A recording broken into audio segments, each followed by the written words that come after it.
Hello বন্ধুরা, আজকের এই ভিডিওতে তোমরা যারা পঞ্চম শ্রেণীতে পড়ো অর্থাৎ ক্লাস 5-এ যারা পড়ো তাদের 2025 সালের প্রথম পরীক্ষার প্রশ্ন সম্পর্কে আমরা আজকে আলোচনা করব। ক্লাস 5-এ যারা পড়ো 2025 সালের অঙ্ক প্রশ্ন, গণিত বিষয়ের প্রশ্ন তোমরা এখানে দেখতেই পাচ্ছ, ঠিক আছে। প্রথম পর্যায়ক্রমিক মূল্যায়নপত্র 2025, এটা 2025 সালের গণিতের প্রশ্ন পঞ্চম শ্রেণীর। এই প্রশ্নগুলো পড়লেই কিন্তু তোমাদের পরীক্ষায় তোমরা হুবহু কমন পাবে, ঠিক আছে। এই প্রশ্নগুলো কিন্তু তোমাদের জানতে হবে এবং এই উত্তরগুলো কী রয়েছে সেগুলো কিন্তু তোমাদের শিখতে হবে। তার জন্য কিন্তু তোমাদের অবশ্যই ভিডিওটি সম্পূর্ণ দেখতে হবে প্রথম থেকে শেষ পর্যন্ত। এখানে যে অঙ্কগুলো রয়েছে সেই অঙ্কগুলোর সলিউশন আমি এখনই দিয়ে দিচ্ছি। তোমরা এই অঙ্কগুলো এবং অঙ্কগুলোর যে সলিউশন সেগুলো খাতায় লিখে নাও, ঠিক আছে। দেখো কি রয়েছে তোমাদের এখানে। এই পরীক্ষার এই প্রশ্নগুলো পড়লে কিন্তু তোমরা পরীক্ষায় হুবহু এরকম একটা প্রশ্ন কমন পাবেই, ঠিক আছে। দেখো তোমরা এখানে দেখো কী লেখা আছে, প্রথম পর্যায়ক্রমিক মূল্যায়ন 2025, এটা 2025 সালের প্রথম পরীক্ষার প্রশ্নপত্র। বিষয় গণিত, ক্লাস পঞ্চম শ্রেণী, পূর্ণমান 20। এবার তোমাদের কিন্তু 20-র মধ্যে পরীক্ষা হবে। নতুন নিয়ম অনুযায়ী কিন্তু এবার তোমাদের 20-র মধ্যে পরীক্ষা হবে এবং সময় দিবে তোমাদের 40 মিনিট, ঠিক আছে। এখানে তোমাদের বিদ্যালয়ের নাম লিখতে হবে, এখানে তোমার নাম লিখতে হবে, ঠিক আছে। তারপরে দেখো কি রয়েছে, তারপরে দেখো এখানে তোমার রোল নম্বর লিখতে হবে এবং এখানে তোমার বিভাগ লিখতে হবে, তুমি কোন বিভাগে পড়ো, ক না খ সেটা লিখতে হবে এবং এখানে তোমার ক্লাসের রোল লিখতে হবে। এবার কথা না বাড়িয়ে চলো আমরা প্রশ্নের দিকে যাই। প্রথম প্রশ্ন দেখো কি বলেছে। এখানে 6টি প্রশ্নের উত্তর দিতে হবে এবং প্রতিটি প্রশ্নের মান 1 করে আছে। 6 নম্বর কিন্তু তোমাদের এখানে থাকবে। ক নম্বর প্রশ্ন দেখো, দুটি পরস্পর মৌলিক সংখ্যার লসাগু কত। এখানে দুটি পরস্পর মৌলিক সংখ্যা যেমন 3 এবং 5, এটা লসাগু কত হবে, 3 এবং 5-এর কী হবে, গুণ হবে। তাহলে যদি আমরা দুটি পরস্পর মৌলিক সংখ্যা যদি 3 গুণ 5 ধরি, 3 আর 5 ধরি, এদের যে লসাগু হচ্ছে গুণফল, এটা হবে 3 5 15। কাজেই দুটি পরস্পর মৌলিক সংখ্যার লসাগু হচ্ছে 15। যদি এখানে গসাগু বলতো তাহলে কিন্তু উত্তর 1 হতো, কিন্তু এখানে লসাগু বলছে তাই 15 হবে। আর তোমরা যদি এভাবে অঙ্কের ভাষা না লিখে কথায় লিখতে চাও তাহলে লিখবে সংখ্যা দুটির গুণফল। কি লিখবে তোমরা, দুটি পরস্পর মৌলিক সংখ্যার লসাগু কত, সংখ্যা দুটির গুণফল, সংখ্যা দুটির গুণফল, ঠিক আছে। তোমরা এখানে লিখবে সংখ্যা দুটির গুণফল। পরের খ নম্বর প্রশ্ন দেখো কী বলেছে, 0 8 3 2 1 অঙ্কগুলি দিয়ে 5 অঙ্কের ক্ষুদ্রতম সংখ্যা লেখো। এখানে তোমাদের এই সংখ্যাগুলো দিয়ে 5 অঙ্কের ক্ষুদ্রতম সংখ্যা একটা বানাতে বলেছে। দেখো কি হবে এটা, এটা তোমাদের হবে, প্রথমে আমরা 1টাকে লিখব, তারপর 0, তারপর 2, তারপর 3, তারপর 8। এটা হচ্ছে 5 অঙ্কের ক্ষুদ্রতম সংখ্যা এই সংখ্যাগুলো দিয়ে 1 0 2 3 8। তোমরা এটা খাতায় লিখে নাও। গ নম্বর প্রশ্ন দেখো, 3 8 5 3 সংখ্যায় 5-এর স্থানীয় মান কত। 5-এর স্থানীয় মান তোমরা প্রথমে 5 লিখবে, তারপর 5-এর পরে কটা সংখ্যা আছে, একটা সংখ্যা আছে 3 আছে শুধু, তার জন্য একটা 0 দিয়ে দিবে, তাহলে এটা কত হয়ে যাবে, 50 হয়ে যাবে। পরের ঘ নম্বর প্রশ্ন দেখো কী বলেছে। ঘ নম্বর প্রশ্ন কী বলেছে, 420 মিনিটে কত ঘন্টা। ঠিক আছে, এখানে 420 মিনিটে কত ঘন্টা বলেছে। এখানে তোমাদের কী করতে হবে, 60 দিয়ে ভাগ করতে হবে 420 মিনিটকে। 60 দিয়ে যদি আমরা 420-কে ভাগ করি, তাহলে কত হবে, 6 7 42, 4 0 মিলে গেল ভাগ। তাহলে এখানে কত ঘন্টা হবে, 7 ঘন্টা হবে উত্তর। তোমরা এখানে অঙ্ক করার দরকার নেই, যেহেতু 1 নম্বর আছে, তোমরা শুধু অঙ্ক সাইডে করে 7 ঘন্টা এখানে লিখে দেবে, ঠিক আছে।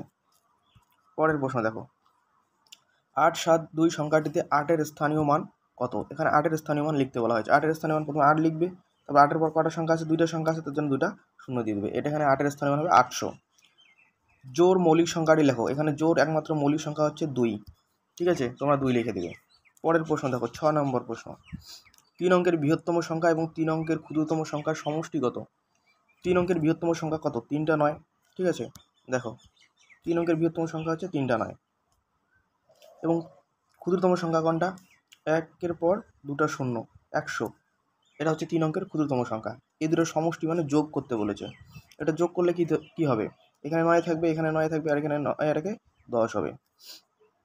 1 0 9 9, এটা হচ্ছে 3 অঙ্কের বৃহত্তম এবং ক্ষুদ্রতম সংখ্যার সমষ্টি বা যোগফল। যোগফলের আরেকটা নাম হচ্ছে সমষ্টি। পরের প্রশ্ন দেখো কী বলেছে, বর্গীয় নম্বর প্রশ্ন, একটি আয়তঘনকের তল সংখ্যা কয়টি। এখানে তোমরা লিখে দেবে 6টি। ঠিক আছে, 6টি তোমরা এখানে লিখে দেবে। পরের প্রশ্ন দেখো 6 নম্বর, 8, 0, 1, 7 সংখ্যাগুলি দ্বারা বৃহত্তম সংখ্যাটি গঠন করো। এবার বৃহত্তম সংখ্যা গঠন করতে বলেছে। প্রথমে 8 লিখবো, তারপর 7, তারপর 1, তারপর 0। এটা হচ্ছে বৃহত্তম সংখ্যা, এই সংখ্যাগুলি দিয়ে। ঠিক আছে, পরের প্রশ্ন দেখো কি বলেছে। এবার 2-এর যে প্রশ্নগুলো রয়েছে দেখো, এই প্রশ্নগুলোর উত্তর আমরা এখন করব, তোমরা সম্পূর্ণ ভিডিওটি দেখতে থাকো। 2-এর প্রশ্ন রয়েছে, 3-এর এগুলি প্রশ্ন রয়েছে। ঠিক আছে, এই প্রশ্নগুলোর যে সলিউশন রয়েছে আমি এখনই করে দেবো তোমাদের। এই পর্যন্ত কিন্তু তোমাদের ম্যাথের প্রশ্ন রয়েছে। দেখো 2-এর প্রশ্ন এখন আমরা আলোচনা করব। 2-এর প্রশ্ন কি রয়েছে, 5 অঙ্কের ক্ষুদ্রতম সংখ্যা ও 3 অঙ্কের বৃহত্তম সংখ্যা থেকে কত বড়? 5 অঙ্কের ক্ষুদ্রতম সংখ্যাটা 3 অঙ্কের বৃহত্তম সংখ্যা থেকে কত বড়? দেখো সলিউশন কি আছে। প্রথমে 5 অঙ্কের ক্ষুদ্রতম সংখ্যা তোমরা লিখবে। ঠিক আছে, একটা 1 দিয়ে 4টা 0 লিখবে। তারপর 3 অঙ্কের বৃহত্তম সংখ্যা 3টা 9 লিখবে। তারপর উপরেরটা থেকে নিচেরটা বিয়োগ করে দেবে। এটা বিয়োগ করলে হবে 9001। ঠিক আছে, কত বড়? 9001 বড়, অর্থাৎ 9001 বড়। ঠিক আছে, পরের খ নম্বরের প্রশ্ন দেখো, 7, 4, 2, 7, 6 74,276 দিনে কত বছর, কত মাস, কত দিন?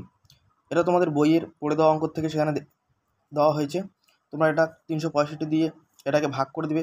ভাগ করলে উপরে 203 হবে, নিচে আসবে 181 দিন। এই 181 দিনকে আবার 30 দিয়ে ভাগ করবে। ভাগ করার পর উপরে থাকবে মাসটা, নিচে থাকবে দিনটা। তাহলে এখানে সঠিক কীভাবে হবে? এখানে 203 আছে, এখানে 203 বছর হবে। আর 6 মাসটা এখানে আসবে, 6 মাস এখানে আসবে। এবার একদিন আছে, একদিন এখানে আসবে। প্রথমে তোমরা 365 দিয়ে এই দিনটাকে তোমরা ভাগ করে দেবে। ভাগ করার পর ভাগফল বের হবে 203 এবং ভাগশেষ বের হবে 181।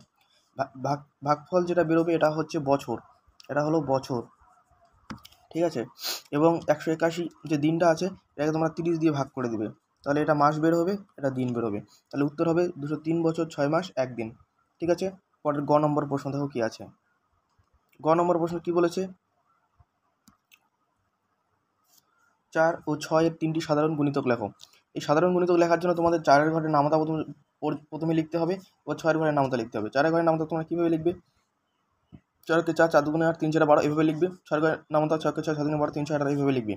লেখার পর দেখবে উপরে এবং নিচে কোন উপরেগুলো এবং নিচেগুলোর মধ্যে কোনটার মধ্যে মিল আছে। এখানে 12 আছে, এখানেও 12 আছে। এখানে 24 আছে, এখানেও 24 আছে। এখানে 36 আছে, এখানে 36 আছে। যেটার মিল আছে ওগুলোই হচ্ছে সাধারণ গুণিতক। ঠিক আছে, সাধারণ গুণিতক। তো আজকে এখানে উত্তর হবে 12, 24 এবং 36। এটা হচ্ছে অ্যান্সার। ঠিক আছে, 12, 24 এবং 36 হচ্ছে 4 ও 6-এর সাধারণ গুণিতক। পরের প্রশ্ন দেখো কী বলেছে। ঘ নম্বর প্রশ্ন, এত দিনকে মাস এবং দিনে প্রকাশ করো। এটা কিভাবে হবে? এটাকে আমরা 30 দিয়ে প্রথমে ভাগ করব। ভাগ করার পর কী হবে? মাসটা বের হবে, নিচে দিনটা থাকবে। তাহলে কত মাস হবে? 1740 মাস এবং 8 দিন। তোমরা ভাগটা দেখে দেখে খাতায় করে নেবে। 15 নম্বর প্রশ্ন কী বলেছে, দুটি সংখ্যার গসাগু 5 এবং লসাগু 60, একটি সংখ্যা 15 হলে অপর সংখ্যাটি কত? এখানে তোমরা কীভাবে করবে বলো তো? লসাগু দেওয়া আছে, গসাগু দেওয়া আছে। অপর সংখ্যা বের করার জন্য তোমরা লসাগু আর গসাগু উপরে গুণ লিখবে। 5 গুণ 6 60 লিখবে। ঠিক আছে, তারপর একটি সংখ্যা কত আছে? 15, নিচে 15 লিখবে। এবারে আমরা এটাকে কাটাকুটি করব। 5 দিয়ে যদি 15কে কাটি, 3 5 15। 3 দিয়ে যদি 60কে কাটি, 3 20 60। তাহলে একটি সংখ্যা কত হবে? 20। ঠিক আছে, এই যে 20 আমাদের কিন্তু উত্তর। দেখো তোমরা অঙ্কটি কিন্তু এভাবে করে নেবে। পরের প্রশ্ন দেখো কি রয়েছে।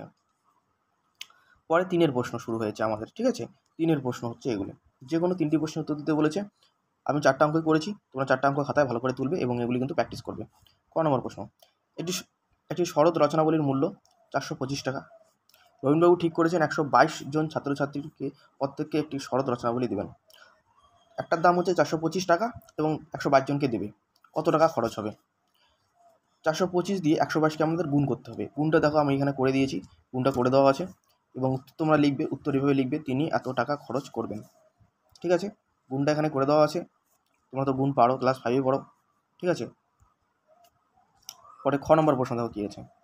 খ নম্বর প্রশ্ন কী বলেছে, অমলবাবুর বছরের আয় এত টাকা, মাসিক খরচ এত টাকা, তার সঞ্চয় কত? আয় যদি এত টাকা হয়, তিনি এত টাকা কী করে কামাই করে, এত টাকা খরচ করে, তাহলে সঞ্চয়, এটা থেকে এটা বিয়োগ করলেই সঞ্চয়টা বের হয়ে যাবে। বিয়োগ আমরা করে দেবো। তাহলে এটার থেকে এটা বিয়োগ করবে, বিয়োগটা দেখো করে দেওয়া আছে। এবং উত্তর লিখবো তার বছরের সঞ্চয় হচ্ছে এত টাকা, এখান থেকে তার বছরের সঞ্চয় এত টাকা। ঠিক আছে, বিয়োগটা ভালো করে দেখে তোমরা করে নেবে। পরের প্রশ্ন দেখো কী আছে, গ নম্বর প্রশ্ন। গ নম্বর প্রশ্ন কী বলেছে, 3টি ঘন্টা একসঙ্গে বাজার যথাক্রমে 15 সেকেন্ড, 20 সেকেন্ড, 25 সেকেন্ড অন্তর বাজে, কতক্ষণ পরে এই ঘন্টাগুলো আবার একসঙ্গে বাজবে। এটা তোমরা কীভাবে করবে দেখো, 15, 20 এবং 25 এই তিনটে তোমরা লসাগু বের করবে। লসাগু এখানে 3 পাঁচা 15, 4 পাঁচা 20, 5 পাঁচা 25 দিলে এবার এই সব কটার গুণফল বের করবে। লসাগু মানে হচ্ছে গুণফল বের করবে। এই সব কটা গুণ করলে হবে 300 সেকেন্ড। ঠিক আছে, এবার 300 সেকেন্ডকে তোমরা 60 দিয়ে ভাগ করবে, তাহলে মিনিট বের হয়ে যাবে। 60 দিয়ে ভাগ করলে 5 মিনিট, তাহলে উত্তর লিখবে তোমরা 5 মিনিট পর আবার তারা একসঙ্গে বাজবে। ঠিক আছে, প্রথমে তোমরা লসাগু বের করবে, লসাগু বের করে আবার 60 দিয়ে ভাগ করবে, উত্তর আসবে মিনিটে। এটা তো সেকেন্ডে, 300 সেকেন্ড আছে তো মিনিটে 5 মিনিট আসবে, তারপর উত্তর লিখবে তোমরা 5 মিনিট পর আবার তারা একসঙ্গে বাজবে। পরের প্রশ্ন দেখো এবং লাস্ট প্রশ্ন।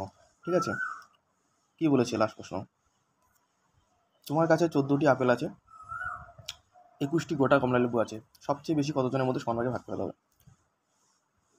এটা কিন্তু গসাগু করতে হবে তোমাদের। 14 আর 21-এর গসাগু করবে, 7 দুগুণে 14 দিবে, 3 7 21 দিবে। এবার এখানে যে 7 থাকলো এটাই হচ্ছে গসাগু এবং এটাই হচ্ছে আমাদের উত্তর। 14 ও 21-এর লিখবে এভাবে, গসাগু হচ্ছে 7, তাই সবচেয়ে বেশি 7 জনের মধ্যে সমানভাগে ভাগ করে দেওয়া হবে। ঠিক আছে, তাহলে সবকটি অঙ্ক আমাদের হয়ে গেল।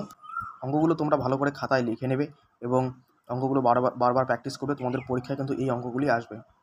পঞ্চম শ্রেণীর গণিত বিষয়ের প্রশ্ন, ঠিক আছে, 2025 সালের প্রথম পরীক্ষার। পরবর্তী ভিডিওতে আমরা অন্য বিষয়ের প্রশ্ন নিয়ে আলোচনা করব। আজ এই পর্যন্তই। ঠিক আছে, ধন্যবাদ।